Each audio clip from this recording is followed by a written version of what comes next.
Κυριακή στις 10 το βράδυ στην ΕΡΤ1.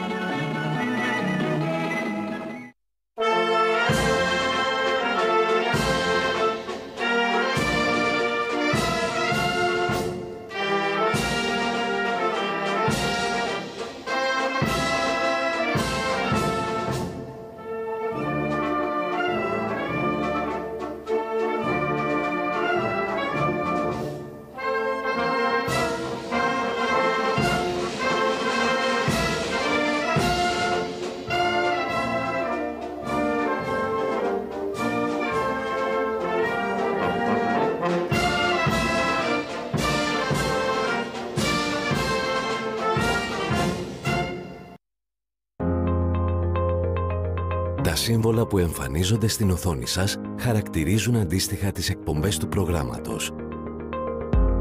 Το σύμβολο που έχει στο κέντρο του το γράμμα K σημαίνει κατάλληλο για όλους.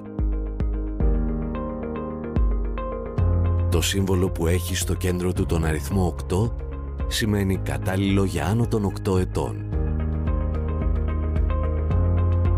Το σύμβολο που έχει στο κέντρο του τον αριθμό 12 σημαίνει κατάλληλο για άνω των 12 ετών.